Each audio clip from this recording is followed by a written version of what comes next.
Hello, magandang umaga. Ay, no. Hapon na pala, no? Magandang hapon. So, may nagpasa sa akin ng video. Heartthrob ng latex daw.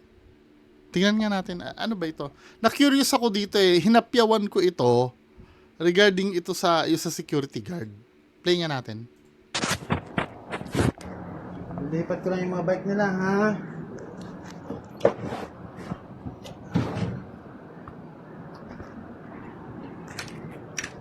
Bawal ang bike dyan.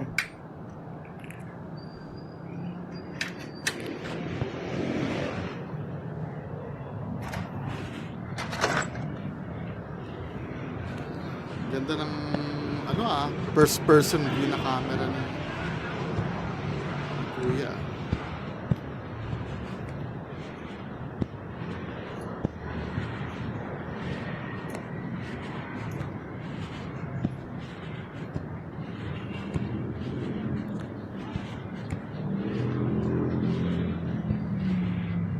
Nahilo ako doon sa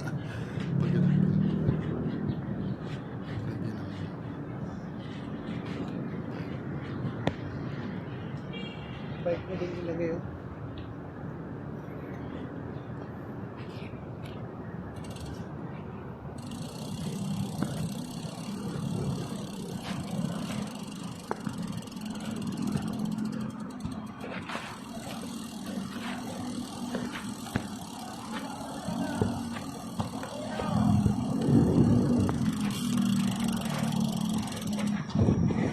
may paradahan naman pala ng bike doon.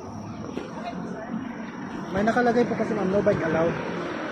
Order ng management, ma'am, bawal maglagay ng mga bisikleta dyan. Kaya sinisita ko kayo. Matagal na kami dito Opo, ma'am. Pero may instruction ng admin, ma'am. Sinusunod lang po namin. Makinig po kayo sa amin dahil security kami rito. Wala pong masama sa Inaano ka ba namin? Bakit mo sila inaano? Ini-implement Pag ko lang nawala kasama. yan, kaya mo yung bayaran? Obligasyon niyo po magdala ng lock, ma'am. Nakalagay na po dyan, ma'am, no bike allowed. Hindi po kami maglalagay dyan, ma'am, kung walang order yung management. Basta ka kumukuha ng bike ka, hindi naman sa'yo to ah. Sino ba kayo, ma'am?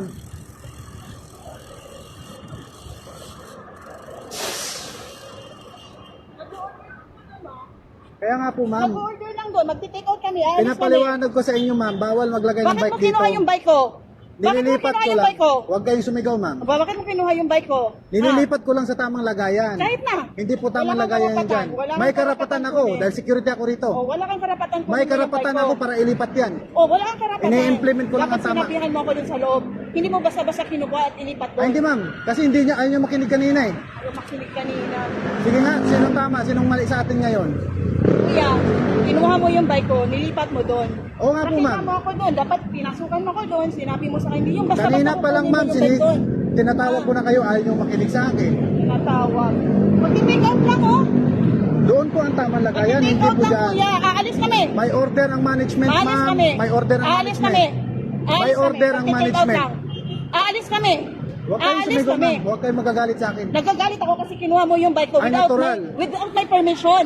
Kailangan pa ba ng permission mo, ma'am? Bakit hindi? Sa'yo ba to? Tinatawag Sa'yo ko ba na. to? Tinatawag Sa'yo na ba kita to? kanya. Sa'yo Hindi ba to? sa akin yan. Oh, exactly. May karapatan ako dahil property namin to. No, exactly the point. Oh, yun! Very good!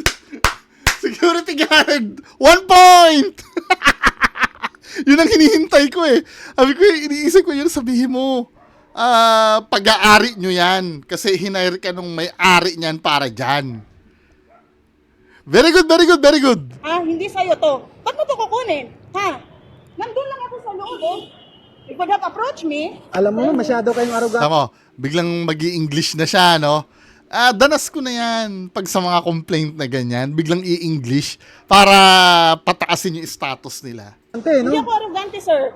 Nagagalit ako. Kung saan ako Pinagsasabihan nagagalit. ko kayo. No, kung saan ako nagagalit. Maayos ako nagsabi sa inyo. Hindi. Kung Paano saan ako hindi? nagagalit. Kinuha mo yung bike ko Ngayon? na nandyan.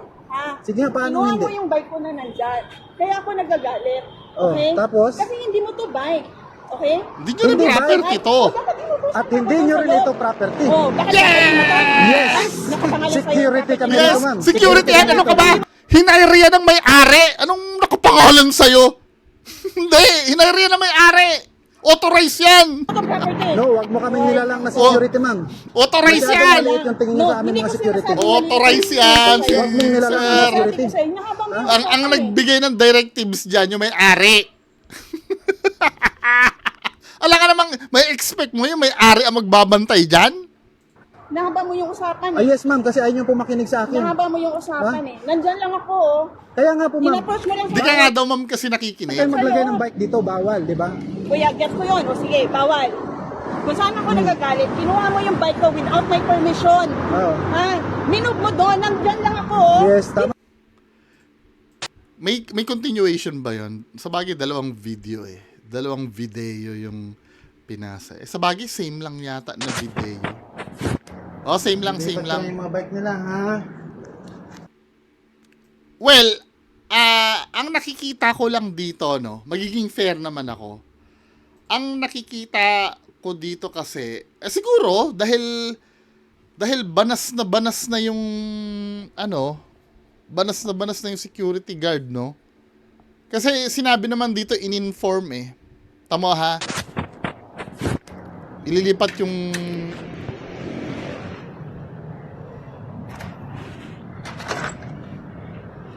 sopla siya dun sa dun sa property namin to eh. Very good, kuya! Very good. However, ang nakita kong problem dito, ito ha, wait lang. Ulitin natin ha.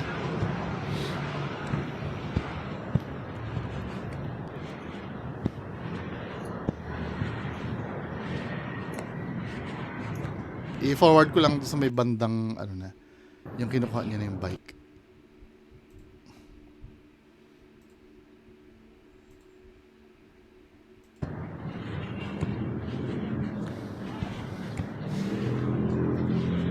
Anyway, very good ito no, na vinidyohan mo. Para mapatunayan na wala kang intention na nakawin. Kasi, unang-una, pero sa bagay, common sense kasi I'm so sure naka-uniform yan ng pang-security guard, di ba? Obviously, at dapat inano mo na, inintindi mo na, hindi naman nanakawin yung bike mo. Nakapang-security guard nga eh.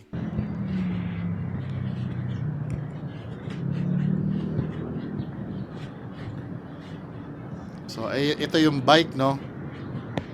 Tapos may isa pang bike doon. Bike mo din ilagay, oh. Sinabihan ka pala, ma'am! Parang hindi mo lang pinansin. Kaya lang, but parang medyo kulang, medyo kulang yung, or prior dyan, kaya ka nag-start ng video, prior dyan, feeling ko nasabihan na ni Kuya eh, bago mag-video eh. Yung nagpasa sa akin ng video na to, paki-confirm ha, bago ba mangyari itong lipatan ng bike na to, napagsabihan ba si ma'am na?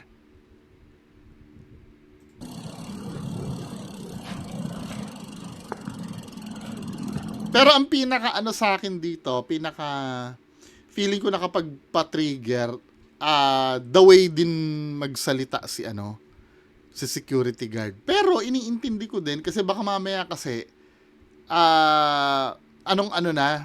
parang banas na. Yung bang pinagsabihan na hindi makikinig.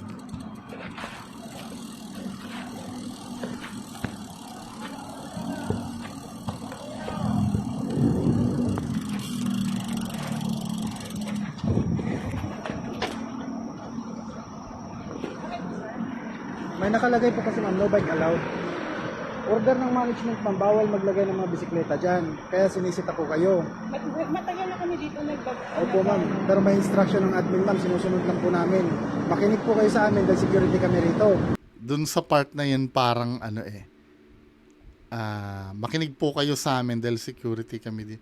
Siguro, pwede ko intindihin yun kung may prior na pag-uusap na sila. Na, ma'am, sinabihan ko na po kasi kayo, matigas ang ulo nyo, parang ganon. Pero kung halimbawa, first time nyo lang mag-usap at parang medyo na overkill ni security guard eh. However, Opo, ma'am. Pero may instruction ng admin, ma'am. Sinusunod lang po namin. Makinig period. Yun lang, may instruction po kasi ang admin, ma'am, sinusunod lang po namin. Ba't mo, pasensya na po, ma'am, ha, nailipat ko. Siguro madadaan sa maayos to eh. Ano lang, siguro feeling ni ate, no, na